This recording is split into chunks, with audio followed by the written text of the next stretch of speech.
eu preciso fazer pausas na hora que eu estou falando em público?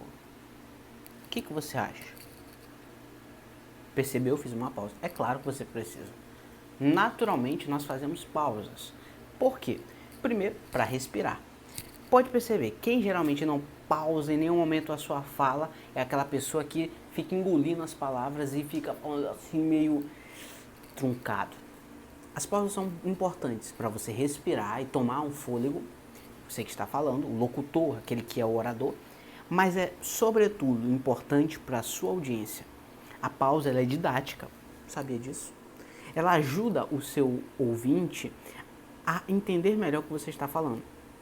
Então, por exemplo, você está falando de algo complexo, de repente você usa uma pausa para melhorar a concepção, o entendimento daquele assunto. Ou então, você simplesmente quer causar um efeito mais dramático, faz uma pausa. Agora, é preciso que você tenha alguns cuidados com a pausa. Veja só, quanto mais eu percebo que meu público não entende o que eu estou falando, mais pausas eu utilizo. Pensa numa criança. Quando você vai se comunicar com uma criança, em geral, para que ela entenda, você começa a falar pausadamente, para que ela entenda. Fica bem infantilizado, mas funciona. Agora, quanto mais você percebe que seu público entende o que você diz, está centrado, concentrado na sua oratória ali, você geralmente não precisa fazer tantas pausas assim. Agora é preciso tomar cuidados com esses dois lados da mesma moeda. Se por um lado, falar com muitas pausas funciona para um público que não está entendendo muito bem o que você está falando, se você ficar falando muito pausado, pode o público pensar, poxa, ele está me achando retardado?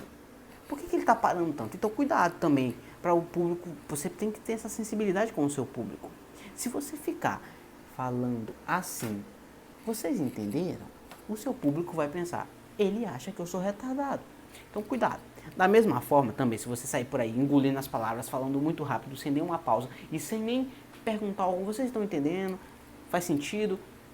O que vai acontecer? O seu público vai pensar, poxa, esse cara não está nem aí para mim, ele só quer terminar de falar o quanto antes. O que acontece em geral? É mais comum quem tem timidez, nervosismo, ansiedade, a segunda coisa acontecer. A pessoa quer falar logo tudo, então ela acaba fazendo o quê? Ela acaba falando tudo de uma vez e, ufa, terminei. Não abre nem espaço para alguém, às vezes, até fazer uma pergunta. Mas também pode acontecer o seguinte, a pessoa é tímida, nervosa, e o que ela faz? Ela faz pausas, mas porque ela está esquecendo, está dando branco. E o pior, ela faz aquelas pausas horríveis, fazendo aqueles vícios de linguagem terríveis. Ela faz...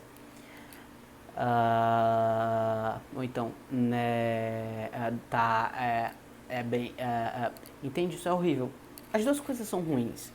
Então você precisa lembrar o seguinte, a pausa, ela é boa, ela funciona, ela é boa e é preciso, é necessário, tanto para você respirar, quanto para o seu público. Causar um efeito mais dramático, causar um efeito de melhor entendimento. Agora, é preciso ter cuidado com a pausa e não só isso. É preciso lembrar que a pausa é para uma pausa em silêncio, não para preencher com barulhos ou com algum vício linguístico. Eu espero que você tenha entendido para que a pausa serve e como usar a pausa no seu discurso. Se você gostou, comenta aí, compartilha com o máximo de amigos que você tiver. Beleza, abraço.